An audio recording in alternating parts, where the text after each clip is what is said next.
Hello दोस्तों, आप सभी का अभिषेक एजुकेशन एकेडमी में स्वागत है। मैं अभिषेक सर। आज हम लोग डीएलएड सेकंड सेमेस्टर के गणित विषय के गुणनखंड वाले चैप्टर को लेके आए हैं। हमारा एक बेसिक गुणनखंड पे आधारित एक बेसिक का वीडियो बन चुका है, जिसमें सामान्य विधि बताई गई थी कैसे गुणनखंड करते हैं। आइए अब हम चलते हैं पाठ्यक्रम की तरफ। तो पाठ्यक्रम शुरू करते हैं। बीजीय व्यंजकों का गुणनखंड कैसे किया जाता है। हमारा प्रश्न है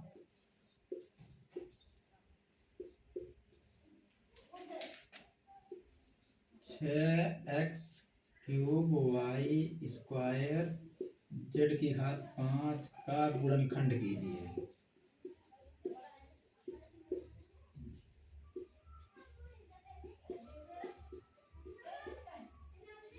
ठीक है, आइए हल करते हैं। बहुत आसान है, कुछ नहीं करना है। 6 का गुणनखंड हमें पता ही है, पिछले वीडियो में बताया गया था। ये 2 से कटेगा, 2 तिया में 6। अब ये 3 से कटेगा, 3 एकम 3, यानी 6 का गुणनखंड हो गया 2 गुणे 3। तो हम हल करेंगे, देंगे चूंकि 6x³ y² z⁵ is equal to 6 को हम लिखेंगे 2 गुणे 3 गुणे, यहाँ x⁵3 का मतलब हो गया कि x गुणा 3 बार किया गया है, यानी x गुणा में x। आगे है, इन सब के बीच में कोई निशान नहीं, यानी गुणा है। फिर y⁵2 है, तो यानी y गुणा में y। आगे गुणा z⁵5 है, इसका मतलब z 5 बार गुणा। 1 2 3 4 5, यानी ये हमारा 6x³ y² z⁵5 का गुणनखंड ये हमारा हो गया। बहुत ही आसान है, आपको समझ में भी आ गया होगा। एक बार में एक और एग्जांपल ले लेते हैं, ताकि आप लोगों के मन में कहीं से भी कोई दुविधा ना रह जाए। दूसरा एग्जांपल ले लेते हैं।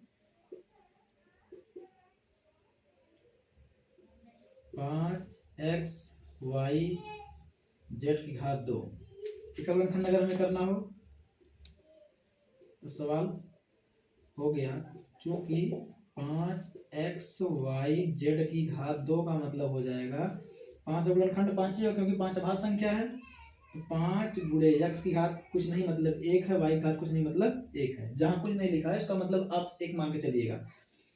गुणे, इसलिए y का गुणा भी 1 बार होगा। गुणे z⁵2 का मतलब z गुणे z। बहुत आसान है, समझ में आ गया होगा। एक और क्वेश्चन ले लेते हैं।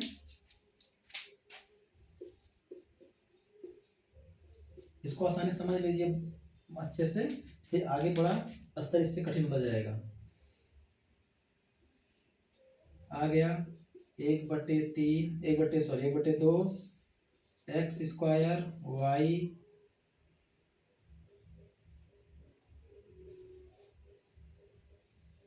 z²। तो इसका हमारा हो जाएगा, क्योंकि 1/2 x² y z⁵2, ये हो जाएगा 1/2 गुणे x गुणे x गुणे y गुणे z⁵2 है, यानी z गुणे z। ये है हमारा गुणनखंड। बीजीय व्यंजकों गुणनखंड इस प्रकार किया जाता है। आप लोगों को समझ में आया होगा। आप लोग इसको उतार लीजिए, 1 मिनट का समय देते हैं। आइए बच्चों, सीधे हम आपको अभ्यास की तरफ ले चलते हैं। थोड़ा उससे कठिन स्तर पे आ गया है। अब तक तो सीधे एक पद का था, अब इसमें द्विपदी त्रिपदी 4 पदी भी आ जाएंगे। तो आइए देखते हैं इसमें इन सब का गुणनखंड कैसे करना है। बहुत आसान है, बस थोड़ा सा आपको ध्यान देने की जरूरत है। हमने कुछ अब प्रश्नावली 8 के कुछ प्रश्नों को ले लिया है। आइए देखते हैं ध्यान से। देखिए, पहले प्रश्न को जब हम हल करेंगे, देखिए हम क्या करते हैं, आपको पहले तो बेसिक समझाते हैं। चलिए, एक्स वाई को हम लिख सकते हैं x गुणे वाई धन प्लस है प्लस y² का मतलब बताया गया है y गुणे वाई प्लस yz का मतलब है y गुणे z। अब इन तीनों पदों को ध्यान से आप देखिए। 3 पद कौन कौन से हैं? ये पहला पद, ये दूसरा पद, ये तीसरा पद। तीनों पदों को आप ध्यान से देखिए। आपको ऐसा कौन सा चर दिख रहा है जो तीनों में है? देखते हैं इस पहले में हमें y दिख रहा है, और इस दूसरे वाले में भी हमें y दिख रहा है, इस तीसरे वाले में भी हमें y दिख रहा है ना। तो क्या करेंगे, इसी y को हम इसी को कहते हैं कि तीनों पदों में ये चीजें उभयनिष्ठ है। उभयनिष्ठ का मतलब तीनों मिल रही है। जब कोई संख्या या कोई पद तीनों मिल रहा होता है तो उसे उभयनिष्ठ बोलते हैं। यानी ये y जो है प्रथम पद में भी है, द्वितीय पद में भी है, तृतीय पद में भी है। तो क्या करेंगे, इसको हम बाहर निकाल लेंगे। जब बाहर निकाल लेंगे तो कोष्टक लग जाएगा, यानी इसमें से y निकला तो क्या बचा, इस वाले में y निकल गया। मान लीजिए हमारा y निकल गया तो क्या बचा, केवल x बचा है, यानी x यहाँ लिख लिया जाएगा। आगे प्लस है, प्लस लगा देंगे। इसमें से ये वाला y निकल गया तो क्या हमें दिख रहा है, y दिख रहा है तो y लिख देंगे। आगे क्या दिख रहा है, धन है। अब इसमें से ये वाला y बाहर निकल गया तो क्या बच रहा है, केवल z दिख रहा है, यानी हमारा यही आंसर है। बहुत ही आसान है, आप लोग बस थोड़ा ध्यान दीजिए। बस क्या करना है, इसको हम गुणनखंड के रूप में तोड़ दिए तो x गुणे y हो गया, ये प्लस है प्लस, ये y स्क्वायर है तो y गुणे y हो गया, प्लस है तो प्लस, y z है तो y गुणे z। हम तीनों पदों को ध्यान से देखेंगे, तीनों पदों में y y y मिल रहा है, y को निकाल लेंगे तो यहाँ x बचेगा धन, फिर यहाँ y बचेगा धन, फिर यहाँ z बचेगा। तो यही हमारा गुणनखंड हो गया। यानी ये गुणनखंड के रूप में पहला गुणनखंड y हो गया, दूसरा गुणनखंड क्या हो गया, x धन y धन z। यानी इस सवाल में दो गुणनखंड है, ये पहला है और ये इतना पूरा दूसरा है। यानी इन दोनों के बीच में गुणे का निशान है, यहाँ कोई निशान नहीं, मतलब गुणे का निशान है। पहला गुणनखंड x है, दूसरा गुणनखंड x plus y plus z है। ठीक है, दूसरे प्रश्न की तरफ चलते हैं। दूसरा प्रश्न हमारा है, इसको भी ऐसे, इसमें चार पद दिए गए हैं। जब चार पद दिए गए रहेंगे तो उसमें हमें क्या करना होगा, दो पद को एक साथ लेना पड़ेगा। तो देखते हैं, गुणनखंड कर लेते हैं पहले।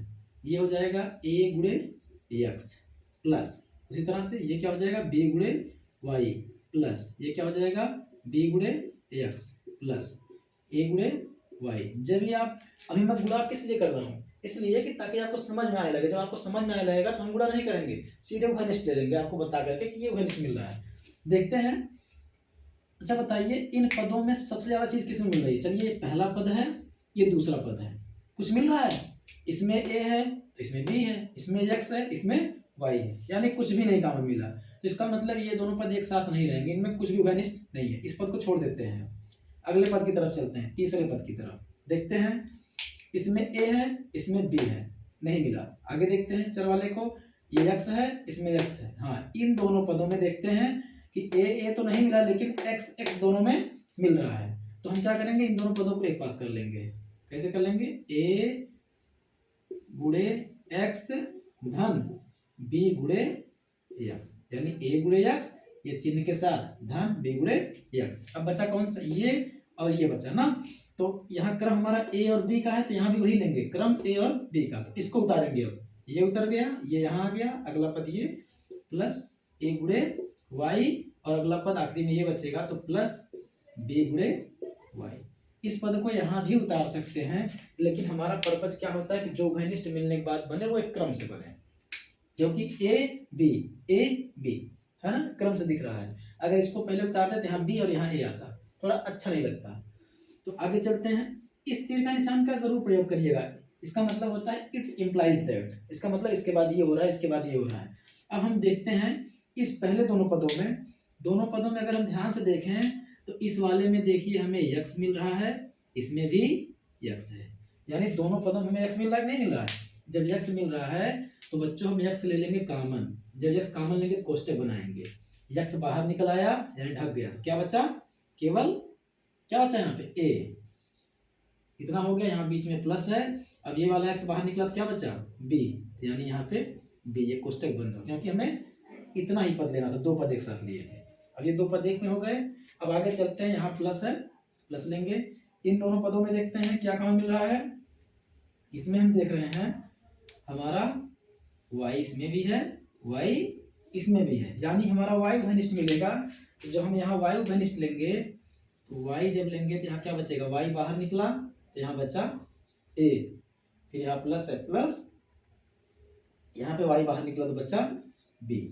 अब ये दो गुणनखंड हो गए। अब यहाँ पे देखिए इसी ध्यान से, अब ये दो पद हो गए फिर से, ये पहला पद और ये दूसरा पद। दोनों पदों में भी कुछ मिल रहा है हमें कॉमन। देख रहे हैं, इसमें x गुणे a धन b है, इसमें y गुणे ए धन बी है, यानी ए धन बी इस वाले पद में भी है, ए धन बी इस वाले पद में भी है। तो दोनों पदों का ए धन बी फिर से कॉमन लिया जाएगा। जब ए धन बी हम कॉमन लेंगे तो दूसरा कोष्टक लग जाएगा, दोनों बीच में गुणा का निशान रहेगा, नहीं लगाएंगे तब भी कोई दिक्कत नहीं है। जब इसमें से हम ए धन बी कॉमन लिए, इसमें क्या बचा, क्या दिख रहा है बच्चों, एक्स दिख रहा है, नहीं दिख रहा है, दिख रहा होगा, तो वो हमारा एक्स यहाँ पे बच गया। अब जब इस वाले में से ए धन बी कॉमन लिए तो क्या बचा, क्या दिख रहा है, प्लस वाई दिख रहा है, तो हमारा बचा प्लस वाई। यानी जिस चीज को घनिष्ठ लेते हैं इसका मतलब वो चीज यहाँ से निकल के बाहर आ गई है, इसमें से निकल गई है, यानी ये देखिए इससे गायब हो गई है, निकल गई तो क्या दिख रहा है हमको, केवल एक्स, तो एक्स लिख लिया गया, यहाँ प्लस है, प्लस लिख लिए। आगे चलेंगे, जब ये घनिष्ठ लिया गया तो ये इससे निकल गया, तो क्या बच्चा, प्लस वाई लिख लिया गया। यही हमारा गुणनखंड है, यही आंसर भी है हमारा। आशा करते हैं आपको बहुत अच्छे समझ में आया होगा। अगले प्रश्न की तरफ चलते हैं। तीसरा प्रश्न, इसमें भी देखिए 4 पद दिए गए हैं, तो जहां बच्चों 4 पद दिया रहेगा तो कभी भी पहले का कॉम्बिनेशन बहुत कम ही केस में होता है कि दूसरे से बने, ठीक है। तो पहले कॉम्बिनेशन या तो तीसरे से बनता है, चौथे से बनता है। तो चलिए पहले का तीसरे से बनेगा, जैसे यहाँ पे बताया ना कि यहाँ पहला था, दूसरा, तीसरा, चौथा, तो पहले का तीसरे से कॉम्बिनेशन बना, यानी कॉमन भी तीसरे से मिलेगा या चौथे से मिलेगा, एकदम बगल वाले से नहीं मिलेगा, कभी कभी ऐसा होता है। चलिए हमारा हो जाएगा ए स्क्वायर धन ए सी, ये ध्यान रहे कि चिन्ह सहित, जहां भी ले जाएंगे चिन्ह सहित। अब अगला हो गया ये वाला ऋण ए बी ऋण बी सी। क्यों ऐसा किया है, क्योंकि ए स्क्वायर ए सी है, ए बी बी सी है, ठीक ना, क्रम बना रहे हैं। अब इस दोनों में देखते हैं हमें क्या घनिष्ठ मिल रहा है, थोड़ा गुणनखंड के रूप में लिख देते हैं। ए स्क्वायर का मतलब हो जाएगा ए गुणे ए, धन ए सी का मतलब हो जाएगा ए गुणे सी, यहाँ ऋण है ए गुणे बी ऋण बी गुणे सी, ये हो गया। तो देखते हैं बच्चों इसमें क्या घनिष्ठ मिल रहा है, देखिए ए दोनों पदों मिल रहा है ना घनिष्ठ, तो ए हम घनिष्ठ ले लेंगे। जब हम ए घनिष्ठ ले लेंगे तो यहाँ कोष्टक में क्या बचेगा, ये तो बाहर आ गया, यहाँ बचा ए, यहाँ प्लस, ये वाला भी बाहर आ गया, क्या बचा सी, ठीक।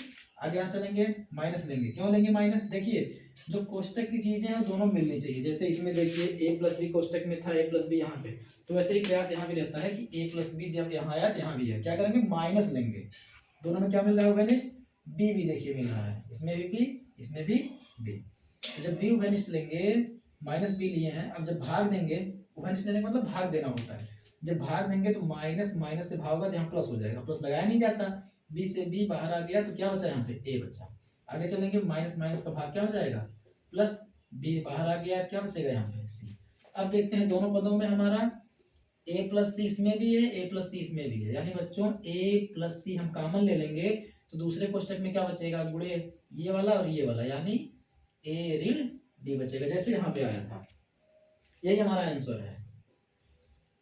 आशा करते हैं आपको वीडियो बहुत पसंद आई होगी और समझ में भी आया होगा, ठीक है। और बाकी के जो प्रश्न है, ये पहला दूसरा तीसरा प्रश्न था, किसी बुक का है जो डीएलएड सेकंड सेमेस्टर में चलती है, बुक से हम पढ़ा रहे हैं बच्चों, ठीक है। तो आगे के जो प्रश्न है उनको भी सॉल्व करवाया जाएगा, आप लोग प्रयास कीजिएगा इस तरह से लगाने का। उम्मीद करता हूँ कि आप लोगों को समझ में आएगा और लगेगा भी सवाल। नहीं आएगा तो आप लोग कमेंट में जरूर बताइएगा, जो समस्याएं आएंगी आपको, आपकी हर समस्या का समाधान किया जाएगा। मेरा प्रयास है कि गणित को इतने आसान भाषा में हर बच्चे तक पहुंचाया जाए, जो उनकी ज़रूरत है, उनकी ज़रूरत की चीज़ें मिले। मेरा प्रयास ये रहेगा कि आप जो डाउट आपके मन में पैदा होता है, मैं उस डाउट को यहाँ लेके आऊँ और उस डाउट को इतने आसान भाषाओं में समझाऊँ कि आपको कभी गणित बोर लगे ही ना। आप गणित को सबसे आनंददायक तरीके से पढ़िए और एंजॉय करिए। बाय।